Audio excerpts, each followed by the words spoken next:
You're officially the first guest ever on our new podcast. Really? Yep, number one. Okay, cool. Cool. Well, I That's feel special. exciting.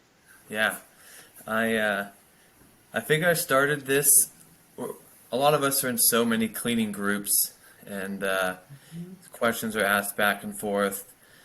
All the same things. So I figure get everybody on podcasts, create content, and then we can all share our fun experiences owning a cleaning company.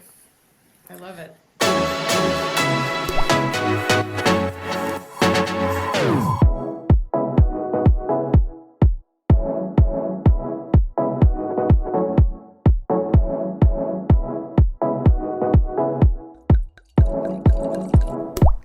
It's a great So idea. tell me about yours, how you got started, and what you do. Sure. Are we live? Are you We recording? are as live as kind of like a Zoom call, really. No one's watching. Okay. Cool. So my name is Olivia Kay. I started Zest Cleaning Company just a little over a year ago in Walla Walla, Washington. So we're in eastern Washington, kind of on the border of Oregon and Idaho. Um, And I started the company because I felt like a lot of the service companies in my area were not very modern. They were not very responsive, very professional. And I actually come from a consulting background, so I used to consult for Fortune 500 companies. I did a lot of software implementation and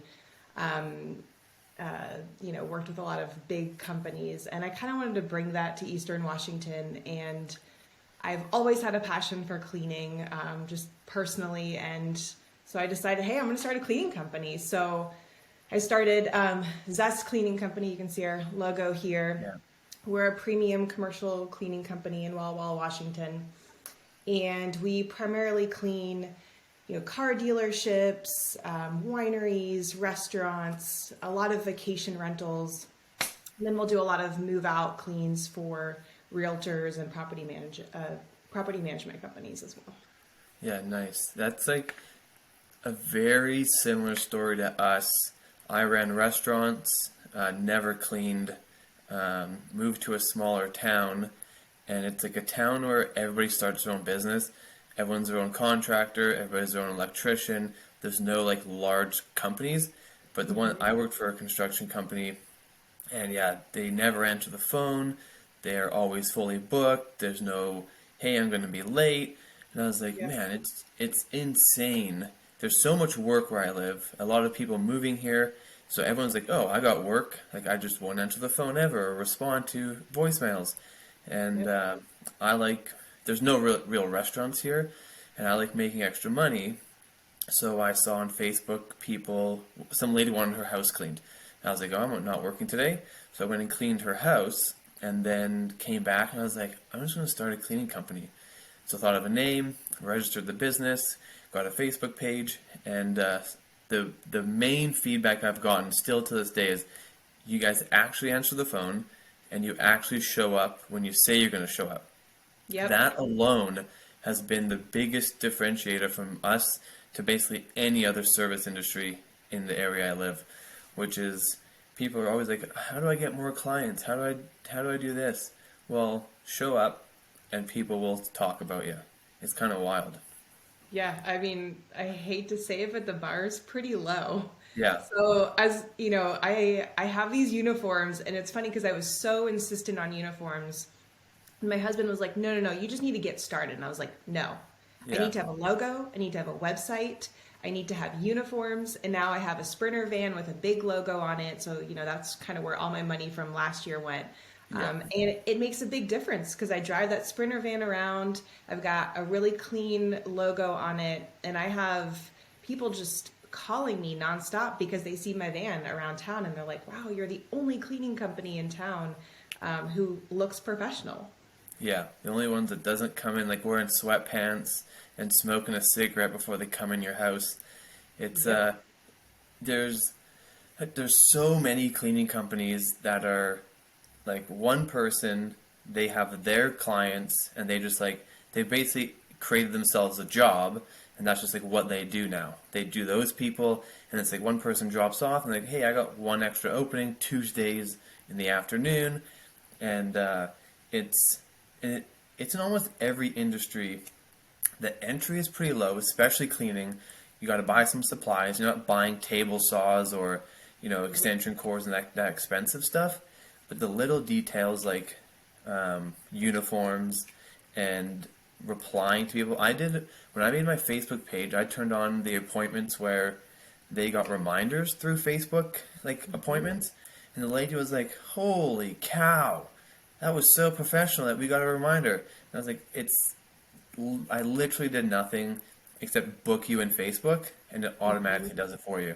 So the fact that people can't make that transition sets you apart right away, and over time it just builds, and your company grows to be a professional business, not just somebody coming to clean your house quickly.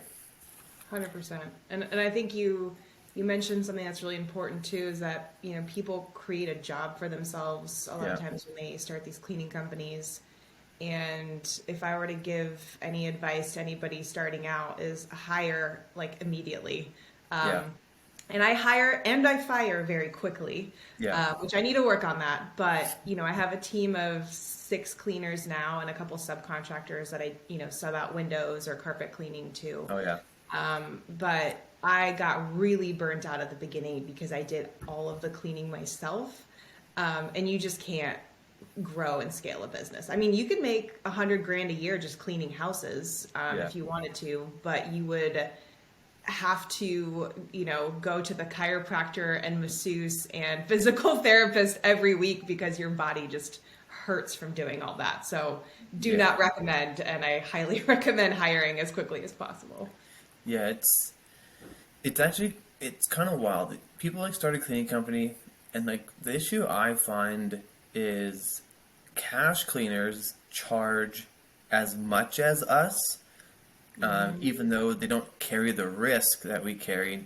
We have the insurance, the employees, the payroll, but yet there's cash cleaners here charging $40 an hour, and so then for us to charge more, they're like, "Oh, we can go here and get that." So spreading the word of the difference between a paid cash cleaner and like a company is huge. And employees, I worked my first, I think it was 6 months. I worked a job while building the company, and then I went full time into cleaning. And it wasn't long after I hired my first employee.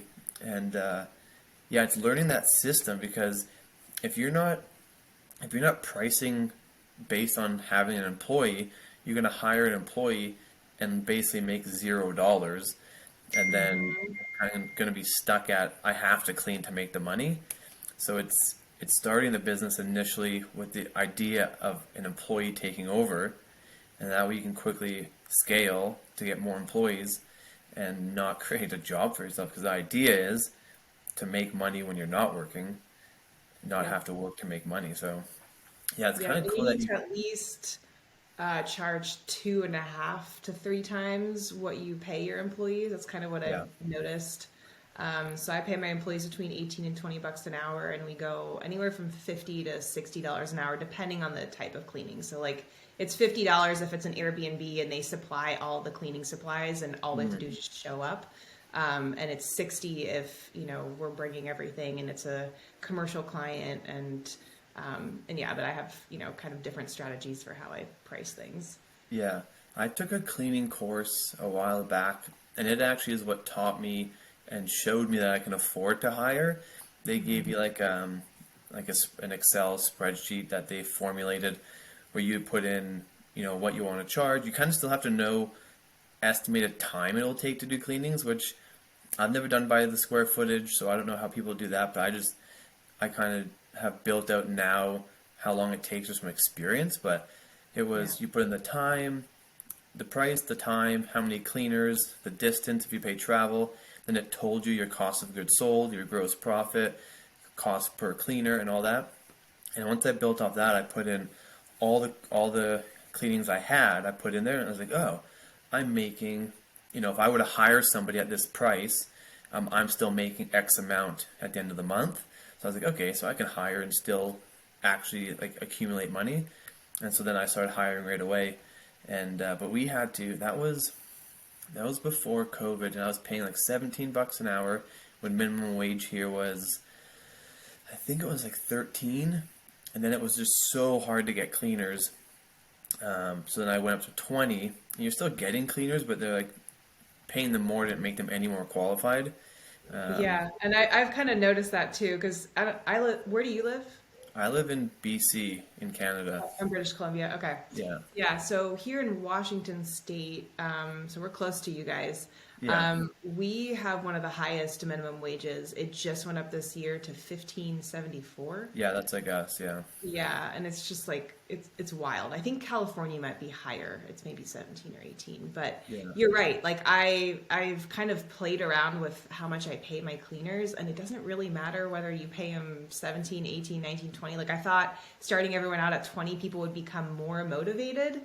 And it didn't really motivate them. What I have found that motivates them is we have some clients that give tips, and yeah, so they really like working on those clients. yeah. And like yesterday, one of my cleaners showed up to an Airbnb she cleans, and it was perfect. She had a note from the previous people that stayed there, and they said this home was beautifully cleaned, and then they left her a cash tip, and that Nice. meant more to her than anything else, more than paying an extra $2 or $3 an hour. Yeah, and I had we don't do residential anymore. We're strictly commercial and Airbnbs. But yeah, we had for when I transitioned into Jobber, where they allow tips on the invoice. We went Yes. from never getting a tip to the one cleaner. Her she had the same houses every week. She was getting easily $100 a week in tips from these people. And then most people, the one-time cleanings, the move-out cleanings, they would tip on the invoice. And yeah, that was huge. It never once received tips, except for from Airbnb, from the client themselves. But Yeah. in terms of like weekly cleanings, nobody left tips. And then with that tip feature, and then I moved out of Jobber to Booking Koala, which was strictly online booking, and people were leaving tips before we even cleaned. They just added a tip to the Really? invoice. Yeah. Okay. So Wow. it's definitely a game changer in that aspect. But yeah, with the motivation, I found everyone always puts in the groups, I pay money, people still don't show up, they still don't do this, they still don't do quality work, they call in sick, and I've learned money money isn't it. It's the onboarding of your employees. Do you follow up with them, see if they were trained properly? Are they happy with what they're doing? I worked in a restaurant and we did one-on-ones every week with our employees, and one guy it came down to, he didn't have enough uniforms. That was his thing. He was upset that he didn't have enough uniforms to have clean chef whites for the whole week of work. He would have never known if he didn't sit down and dive deep into hey, what's working and what isn't. And that makes them feel heard, builds the relationship, the culture, and people just feel more open to talk to you. And then at the end of the day, you got to pay your bills, but as long as they're doing that and they have some comfortable at work, it should be a good fit. But not everyone's a good fit.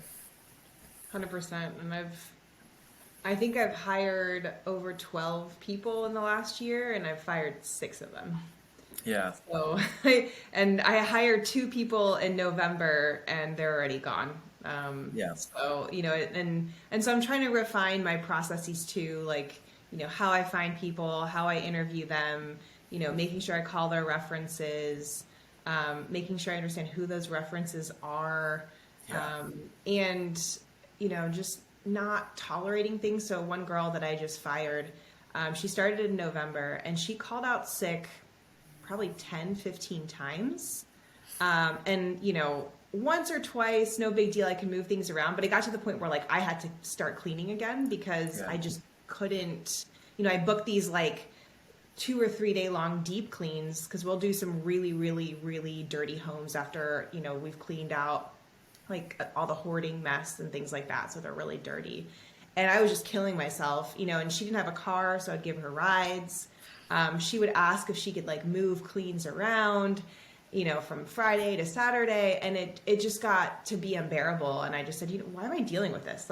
I'm the boss. This is my company. yeah, What? And so It's funny. I had this girl who kept calling me. She's 16 and she wanted a job.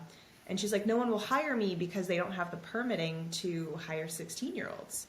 And Oh so I'm yeah. like, really? So I look on the Department of Revenue's website, and all I had to do was make an amendment to my business license. It cost $10. And within 2 days, for just $10, I can now hire 16-year-olds. And Yeah. crazy enough, the 16-year-old wanted a job so bad, and kept calling me and hounding me. And she's one of my best cleaners. And so she cleans Nice. Airbnbs on the weekends when she's Yeah. not at school.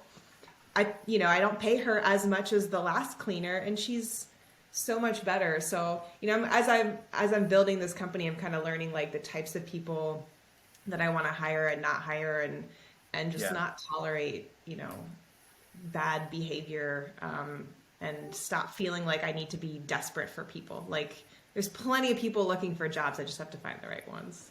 Yeah, and it's where I live. There's only 1,800 people, and it's like a retirement community. So you're either in high school or Yeah. you're not working. It's like the vast majority of the people that live here. So kids at work, the kids that are in school can't clean residential during the week, during the day. So they're out. Older people aren't working, they're out. So my pool of employees is pretty small. And so I had, and if you like cleaning, you just did your own thing. I got 4 people the first year that applied, interviews, didn't show up.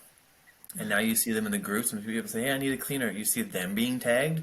They're just like doing their own cash thing on the side, and so yeah, you got people that like it, do it themselves. But I had one girl, like super good cleaner when she showed up to work. Sometimes too good. People like to in interviews. I don't know if you've had this. They when you ask what they're like, why they applied. Oh, I'm OCD. I love cleaning. I have found that to be more of a red flag than a green Yes. flag. Because I've Yes. had this girl, she would one time she spent 3 hours cleaning a windowsill, and I cleaned the whole rest of the house. I was like, yeah, I kind of can't do that. And then she was a single mom, so she'd have issues with like the kid getting to school or the dad taking the kid. So you let things go here and there, and I'd cover shifts. We could move stuff around. But after like years of it happening, it was like I eventually had to draw the line and be like, hey, how can we make you be on time? And so I suspended her for a bit, and then I was like, you have to write up how you were going to be on time. It's your goal now to figure out. I got rid of all the morning jobs. She didn't start till like 10. She was like, I can't get to this place by 8:30. Like, I got to get my daughter to school or daycare. And I was like, okay, got rid of it. Dropped a contract, pushed her to like 9:30 in the morning. Still late. Still wouldn't make it on time. I was like, you got to write out how you're going to be on time. She said, okay. Wrote a whole page. I'm going to make my lunch the night before, make my daughter's lunch the night before, get the clothes prepped, all this stuff. Like 4 days it worked. 5th day, she was late. And I was like, oh my word. So then I was like, eventually it had to come to, it just isn't going to work. So then I dropped house cleaning from the company and gave her all the contracts. I was like, because she's cleaned these houses already, they know her. I was like, here, she'll do it. Within like 2 months, they're phoning me, hey, can you take us on again because she's like not showing up or moving shifts and changing. I was like, sometimes you just can't win, and you have to let them go, even though you try. Yeah. Some people have the idea like fire fast, find out if they're working or not. If they're not, fire them. But I found people that have kept and trained and coached, you can make bad employees better over time, but you can definitely tell I just hire. I don't call references. I don't care about their past. I care about if they're going to work with me. So I talk to them. If they're not completely crazy, I'll hire them. I'll go clean one day, and you can tell pretty quickly if they have the knack for cleaning, or if Yeah. they're just kind of not into it. And then I end it there. But it's a battle in any industry, It, hiring. it is. And it's funny. I hired someone recently who kind of is that OCD type. And I've had to drill it into her. Like, look, the jobs I'm putting you on, we're getting paid for 3 hours of work, 4 hours of work. There was one job where it was a 4 hour job and it took her 7.5 hours. Yeah. And I'm like, I am, half your age, or I'm double your age, and I can clean this faster. Like, what the hell? Like, you should have more energy than me to like be able to Yeah. clean this stuff. So yeah, I'm kind of struggling with one employee like that and how to motivate them, and I think what you have to do is kind of you have to be there and you have to kind of Yeah. see how they're cleaning and go, no, like you don't need to be, dusting underneath the bed every single time, or you Yeah. don't need to be, wiping down every single glass and silverware in the drawer, for the Airbnb guests. Like, Yeah. no, and I think a lot of people think they have to like do everything every time, and it's like, no, make the beds, clean the bathrooms and the kitchen, do the floors, do a little light dusting, go. You don't Yeah. have to do a deep clean every single time. Yeah, and that's like that's the biggest thing learning as becoming a business owner is like nobody thinks like you, and so assuming they know, like the big thing with cleaning is you don't have to do it every time, but then you have to find the people who like who know like, hey, this looks clean. Like I don't have to wash the walls every time. So we've created like pretty in detail like cleaning routines and manuals where we have like a standard clean, a deep clean, and a move out clean.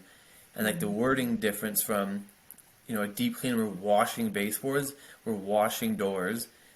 Standard clean we're dusting doors and dusting baseboards. So people aren't scrubbing the walls every single time they go for a 2.5 hour clean. Yeah. It's just a quick dust because the initial clean was a deep clean, so it should just be a maintenance from that point on. But yeah, some people just can't differentiate the difference in like cleaning, and they just go wild. One commercial guy I hired, it's a 3.5 to 4.5 hour grocery store that we clean. The first night he was there by himself, he was there for I think 11 hours almost. And I was like, I hope he forgot to sign out. I hope he didn't sign out and it just ran the clock. And I saw him the next day. I was like, were you here till 6 in the morning? He was like, yeah. I was like, how?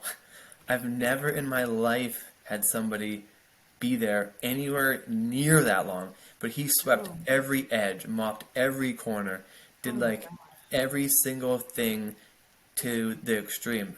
And more and more, I'd be like, okay, wait, don't do this, don't do that. And then I took things off. Eventually, I had to take him out of the store. He just like couldn't comprehend that store in that amount of time. So I moved into a smaller store that he does it still not like exactly on time, but he does it well. And the other guy does it really well and quickly, so it kind of evens out. But it's kind of hard to tell people. It's kind of hard to tell people don't clean so much.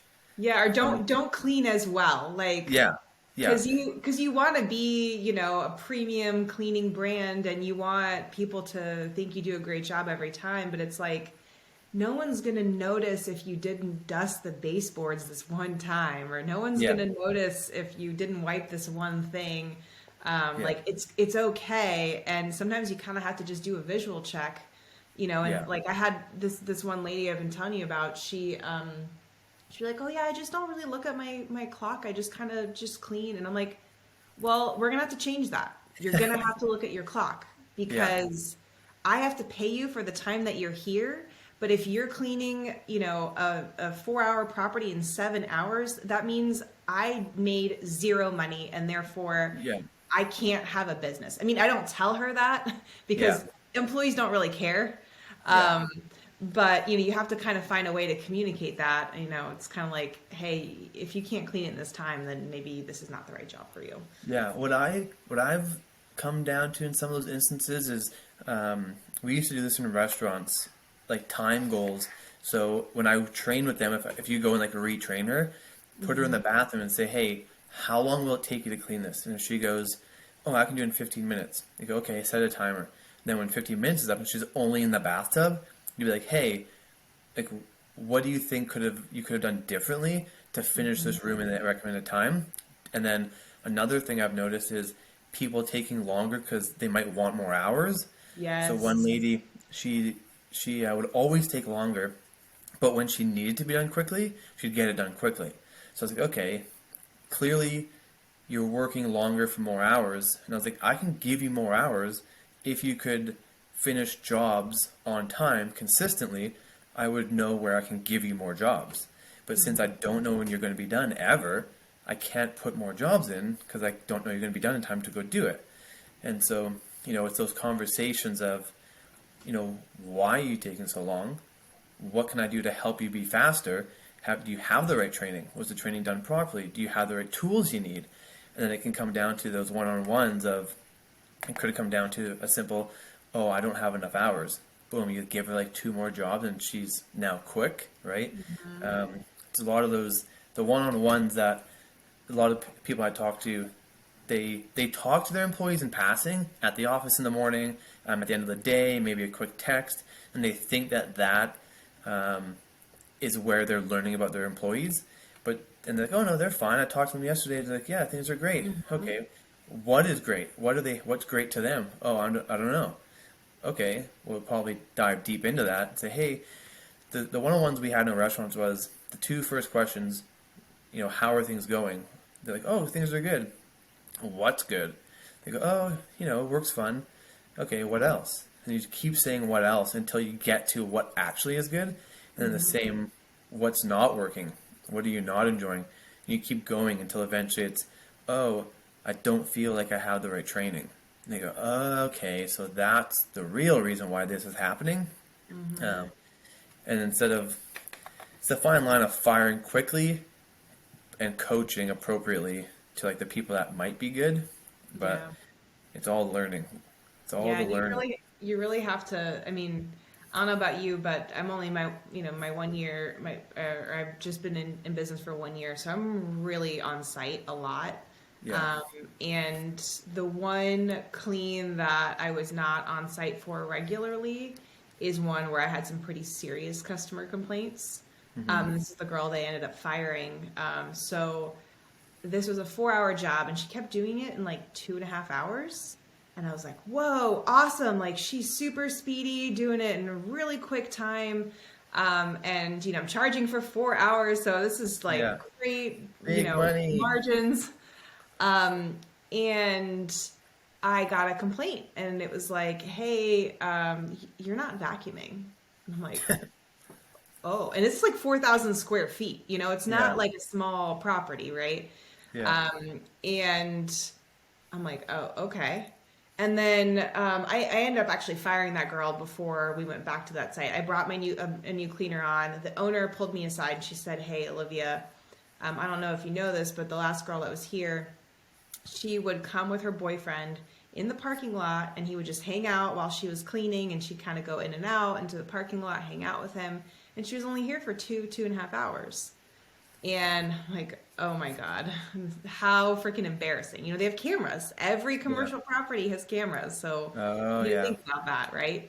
Not all, like, we don't really do much residential, but all the commercial properties have it. So they can see what yeah, you're doing. And I was mortified. And so I went in with my new cleaner, and I've been kind of going on the property every week because I just want to rebuild that relationship with the customer. yeah, And noticed, everything was super dusty, like months of dust. Corners definitely had not been vacuumed, and I mean, it just was so bad. And I was a little too trusting, and it was on Friday nights from like 5 to 9, so I don't want to be there. Like I want to go chill for and have a glass of yeah, wine or whatever on a Friday night. So, yeah, you kind of have to until you have more management structure in place. I'd love to have shift leads. I just don't have enough, accounts yet to really yeah, invest in that. But you have to like pay attention, yeah, and you can't just let these accounts go and just think that the money's going to keep rolling in because a competitor can sweep in tomorrow and say, hey, we'll clean your property. And they'll go, you know what? Fuck it. I'm just going to go with this person instead because I'm not happy with my current cleaning company. Yeah. Yeah. And that's, you get comfortable. Like we do a lot of 7-night-a-week cleanings. And so Yeah. we go until like 2 or 3 in the morning. And the other night, I woke up randomly like 3:30 in the morning. I was like, this would be a great time to like go and check on the cleanings. And I was like, I don't really want to get out of bed. But that's like what you have to do, especially with these accounts that are the commercial stuff, because the last thing you want is the feedback coming from the client and, hey, this isn't getting done. What is your employee doing? You go, oh, well, they're supposed to be doing this. I'm not really sure what they're doing. I've never been in there, right? So we have checklists that we create, and they're in the janitor room, and then they check them off. So for the weeklies and the monthlies, and We, the we do too. client, yeah, the We do client can too, come but in and like check.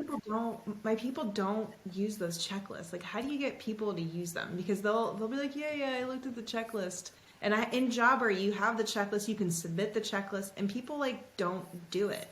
How do you Yeah, get people to do it? I just tell them to do it. Like Okay. so like we have them in there, and then at the end of their shift, they check them off, and they're in the. We have them in the janitor room because then the clients, the managers, they can come in if they go, oh, this looks like it hasn't been done in a long time. They can come and look and see, oh, windows are tomorrow, or oh, this monthly thing, oh, but they did do this. And they'll go check those things that we've done. And I tell them that in the beginning. I say, hey, we're going to leave these checklists in here. That way we're both on the same page on what's getting done. Because we've moved out of Jobber mainly just because of the price of that for what you get out of it. So we've kind of built our own software that we use, and then we have things in person there because we have some employees that don't have smartphones; they just have flip phones. So they want to be able to reference stuff at work as well. So we put everything on site, and then old fashionedly we have like paper copies of everything at the office for filing and stuff. But it's if they don't check it off, then we just say, hey, don't forget to you do your checklist at the end of your shift, and we know they just go there and check everything off as if they did it or not. But if they do that, and then you go in there in 2 weeks and see that this area hasn't been dusted, you go, oh, well, you've checked it off. They go, oh, yikes. And we've all been employees, and we all know how employees work. So it's just implementing it and following up. It's never going to not be the case. So it's just a constant, if you have weekly meetings or whatever, hey, just so everybody knows, the checklists are being filled out 98% of the time. We just need that to be done so we can be on the same page with the clients and make sure everything's being done properly. Because if we lose the account, you guys all don't have a job. Yeah, and I think that's what people don't realize. It's like if you do a crummy job, Yeah, then that means we lose that account, and all of a sudden, you were cleaning 3, 5 times a week on this account and making, I don't know, hundreds of dollars. Like, if you don't do a good job, that account is lost. I'm not just going to go find you another one. I'm probably going yeah, to fire you. yeah, yeah. It's employees are a constant battle, no matter like how good you think you are, how cool the company is. It's like no matter there's always poor employees, and it's just constantly it's always hiring. So then you kind of grade your employees. These ones are good. These ones are okay. These ones are on their way out. But employees definitely start to realize if you need them more than they need you. And it's like if you keep letting things go, they're not going to fire me. I'll just go in late, whatever the case may be. But if you're always hiring, always doing interviews, it's pretty easy to get rid of people when you have more people coming. But like Yeah. here, I would put out a hiring ad and maybe get like 3 people apply. 2 of them don't have a car, and 1 of them wants full time and only have part time. So I even paid somebody a minimum amount of hours, no matter what they worked, but they were supposed to be available. So in those 2 weeks, they got 60 hours no matter what. But unless they gave me time off request, if we got a call for something, they would be able to go work it. They were all right, but same thing with the cleaning. It was like they were like okay at it, but like not that great. They do some things really fast, some things they would just like wouldn't do stuff. So I realized hourly pay didn't matter, guaranteed hours didn't matter. We had company vehicle, paid for the fuel. Like all these things we're trialing to see what works, Yeah. and it's really just hiring and firing and having a better process and vetting people out. We built a whole hiring system now with, they can apply, they see the ads, they can apply, that they apply with their resume and stuff. They go to a personality type survey. They fill out more questions about themselves. If they pass that, then they go into like a one-way video interview. You send them questions, they send recordings of their answers and video, and then you vet them out that way. And then if they go through all that and they've made it to the in-person interview, and you also like track all those steps. And then if they make it all the way through that, they're pretty dedicated to the job and working a position like that. Then you do one-on-one, send out offer letters and sign contracts and stuff. But it's just, especially I'm only 3 years in as well, and you still learn. There's no cut in stone way to do it. It's just talking to people and seeing what works and giving it a try. Yeah. Yeah. And I think that's something that I've started to realize in the last few months is that the hiring for a cleaning company never, ever stops. It's this continuous cycle. And I think I was just kind of under the impression that once I have X amount of cleaners, I'll be fine. But the thing is, every time you add a new account, I just had a car dealership call me right before this, and I'm like, oh wow, they want cleaning 3 to 5 times a week, so that's at least 2 cleaners because one person may call out or whatever. So I'm already thinking about, okay, who could I put on these accounts? And it's just constant. Every time you bring on a bigger account where it needs cleaning more than once a week, you're going to need more people. Yeah, it's so. I deal with like a pretty big like a company in Canada. They just contract out, so they don't actually have any employees. They're like one of the largest suppliers in Canada, and they just only subcontract. So they have, like every Save On Foods, every Shoppers Drug Mart, every TD Bank, every RBC Bank, every BMO Bank across Canada, and they just contract out to local companies. And so I've thought about the idea of, there's already so many cleaning companies somewhere. Why not just subcontract? They already like cleaning. All you supply, they supply all the machines and stuff for us for the commercial, but we supply labor. So then you have to make sure that they're good companies and they do good quality work, and that they'll take it on at the price that makes you money. Yeah. But I've contemplated going down that route, moving into a neighboring city and just running ads, because I know I can get work. I just don't want to have to deal with getting the employees. Yeah. So I partnered with a couple contractors, and it's worked in the past. You just have to be careful with the contractors. So we contract out windows and carpet cleaning. Carpet cleaning, I mean, if you've invested the money in a carpet cleaning machine, you're probably legit. Yeah. But anyone can do window cleaning, and I can't tell you how many times I've had window cleaners come up to me and say, hey, I want to do some jobs for you. And I'm like, are you licensed and insured? And they're like, no. And then they have another job during the day. And I'm like, well, you can't clean windows at night. You kind of have to clean during the day, Yeah. And so I've had, I have one guy, and he's great. It's his full-time job. It's all he does is window cleaning. And I contract him out. I know he'll show up. He'll show up 10 to 30 minutes late, but he shows up. Yeah. He always bills me that same day. The issue with the contractors, though, is that at the end of the day, they're not your employees. So, they're going to clean however they want to clean. Yeah. And I really only get between 15 to 25%, markup off of what they're doing. So if it's a $100 bill, I'm getting $15 to $25 on top of that profit. And I'm, that's fine. And then when the ticket price is $1,000, add a zero, but it's still not great. Versus if that was my employee and I paid them 18 to 20 bucks an hour, my profit would be a lot higher. So there's that too with the contractors. Yeah. Yeah, it's a battle. I know a few companies that only contract. They only have subcontractors, and if you find good ones, right? It's the balance of, they have good employees, they have good systems in place, but they don't have enough work. And then it's like, okay, well, I can get work if you can supply labor.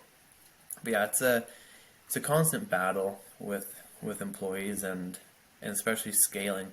That's why you like always have to be hiring because you never know when you're going to get that account that's like, oh, hey, can you take on this 7 night a week whatever cleaning? And you're like, I can, but then I have to clean for like 2 months while I hire all night long or whatever it may be.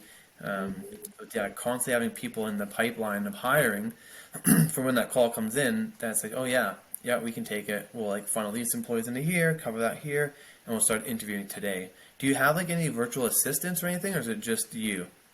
I'm doing everything. Oh yeah. Have you ever thought of a virtual assistant? Have you ever looked into it? It wouldn't really help my business. No? Um, like, we live in rural Washington and people want to see you in person. They want to talk to Yeah. the owner or they want to talk to someone local. When I first started my business, I didn't have a local phone number and no one would call me. They're like, you have an Oregon phone number. I'm not calling you. And so I had to change Yeah. my number to a 509 number, which is a local number, so that, people will call me. But what I really need help with, like right now, is we do a lot of deep cleans, and Yeah. so I have to load my van every morning, and I have to unload my van. I have to continuously like make sure we have enough supplies, and there's Yeah. like weird things that we need, like we use a lot of steel wool and pumice stones and things, Oh, yeah. and sometimes they're hard to find. Sometimes the stores are sold out. Sometimes I order, a whole like box full of them and then I'm out of them already within, a month or two. And so it's kind of like the showing up, making sure we have the supplies and all that kind of stuff that like a virtual assistant just wouldn't really Yeah. help with. Like it's not like my phone is blowing up, 24/7. I probably get, a dozen requests a week and then I have to go on site and give an estimate Yeah. and all of that. But I don't know if the virtual assistant would really help me at this point in my business. Yeah. I guess because with us, we do windows and gutters in the summertime. And so, yeah, we get like 6 or 7 phone calls a day, plus quoting, sending quotes, accepting quotes, scheduling jobs. And I hired one last year. I've had 3 of them so far. And it was awesome. Once it slows down in the winter, they post on social media. They're the ones that set up my hiring pipeline. They make all the forms for like employees, like 30-day follow up, 60-day follow up. Same with clients. But with I chatted with one lady that was in a course I was in, and she because that was my biggest role, was getting like a team lead or a supervisor to get me out of writing the schedule, or if employees don't show up, like I'd have to go clean. So then she would be like a cover, checking supplies, and this one lady created a career ladder, and this one helped employees understand what's next and how they can progress in your company. But they recommended whoever your best employee is, right? Instead of hiring a supervisor or doing that, you like stay internal first and be like, hey, see who your best employee is. See who is a core value match for like what you want the company to look like, and be like, hey, are you interested in taking on more of an admin role or a team lead role? You still clean because they still need to bring you in money until you make enough profit to take them out of making you money. But like, hey, Tuesday, Wednesday, Thursday, you'll clean Sandy, Dave's, and Bill's house. But Mondays, would you be interested in learning the schedule or learning how to send out a quote, or counting inventory, washing cloths, cleaning the van, like doing all those things? And then from there, they can progress into taking more and more tasks from you, and then they feel encouraged, maybe get like a promotion, move to like a salary position, and then just slowly taking you out of the business, and then teaching them the core values of the business, how to do X amount of tasks to not, because I always found it was hard. I can't afford to pay somebody that isn't bringing in money, because then it's just straight money out of my pocket. So you get Yeah. a good employee to work and do Yeah. supervisor things as well. Yeah, and I don't currently have a cleaner right now that I would promote, unfortunately. Like I Yeah. have one guy, he's my first employee. I've had him since March of last year. But him and one other guy that I employ work for UPS. And so they Oh work yeah. for them at like from 5:30 a.m. to 9:30 a.m. to 9 a.m. and then after that they work for me. Yeah. And with UPS, I mean, they're a massive corporation. They have benefits and paid time off. And why would they come work for me when, full time when I can't give them those hours and those Yeah. benefits? And, Yeah. and everybody else that I have are like moms or high schoolers. And so I haven't found that person. Like I'm looking for them. I want Yeah. them on my team. And I haven't found anybody yet that I could trust to even, take any of this stuff on. Yeah. I heard a good saying in I don't know, some video I saw, and it was, when you put out hiring ads, you're like looking for unemployed people. People that don't have jobs are usually people on like hiring websites. And they recommend, I've never done it. I've tried in the past, like I've thought about it, but like more or less poaching from like other, not even just cleaning companies, but from like other businesses. If you go into, like a grocery store or a restaurant or anything, and you see somebody, you're like, wow, this person is so fun, or like seems really nice, or like looks like they're come to work every day. And then you get to know them and be like, hey, give them a job offer of like this, because people that are working and showing up to work and doing a good job at work are probably going to do that for you as well. And maybe they don't get enough hours where they work, or maybe they don't like the boss they work for. So people like there's people that recommend, finding people that have jobs and just giving them a better job is like a Oh, good way. I've never tried it, but yeah. it's an I mean, there's option. people at the grocery store that, I'll go in their checkout line because I like them better than, Yeah, another employees. So that's actually not a bad idea to just poach, other yeah, hourly employees yeah. around town. And Yeah, I've done you're that right. too. I've offered benefits. That was another thing I added on, benefits. Company cars, travel, and you'd be surprised that one, nobody has asked to like get them turned on or pay for them. So I knew that what my employees are mainly like, kids, um, that like one still lives at home, and then Hmm. other ones are old enough they already have their own like stuff set in place. But Yeah. yeah, so let's move from employees. We probably talk about employees for till the end of time. Yeah. Um, And I do have to what have go you here in a few minutes. Yeah, what have you found to be the best? Like I see you use Jobber and stuff. What's the best like tool that you've implemented that works for you? I mean, I would say Jobber. Yeah, I know it's expensive, but it's added a lot of value to my business. Anything from, you go on my website, you submit a request, yeah, and say, hey, I want a quote for whatever. So I immediately get that. I get a notification on my phone. I get an email so I can respond as quickly as possible. I love that it's kind of like a built-in CRM because it kind of has, all of that customer information already there. And it's not like the perfect CRM. There are things I wish it had, like a Salesforce has or something like that, but I can still write notes about the customer. It'll yeah, tell me the last time they contacted me, or we did a job for them. I love that my employees can clock in and clock out. It shows me that yeah, they were actually on site because it has yeah, GPS tracking. yeah, I love that in Jobber, you get, we send out a reminder email 24 hours before, and then a text message 1 hour before a job, which has been fantastic because sometimes customers forget. And yeah, so they'll call me immediately and go, oh my God, I totally forgot. So that way, I'm not sending somebody on a job that they shouldn't be there for. I love the yeah, checklists that they complete. I mean, the invoicing, everything is it's seamless and it's right there. And it just makes me look so professional because my oh yeah, competitors are using QuickBooks or paper invoices. yeah, yeah. And that's the only reason I have kept QuickBooks right now is for the clocking in, because since we do places at night, before I go to bed, like a grocery store has to be done. People can't not go there, so I have to make sure that somebody's there. One guy doesn't have a smartphone, so I'm kind of like faithful that he's like there cleaning. Yeah, it's tough. But yeah, it's I'm transitioning out, and I'm going to use T sheets for clocking in and clocking out, because it just links to QuickBooks for my accountant, and then we built our own software that does it, and then because like social media marketing, posting and pipelines and automations are huge things. Like we have text back options where if you text us and we're cleaning, you'll get a text, hey, thanks for contacting us, how can we help you? And it moves people into a text message conversation, and people like that aspect instead of my VA would always be phoning. It's like, they're not answering. Yeah, they're at work. Just Yeah, stop exactly. They phoning. just want to text.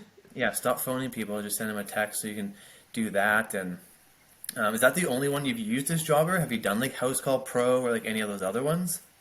No, I mean, I come from a software implementation background. I Yeah, implemented all kinds of software across Fortune 500 companies, so I'm very particular about my software.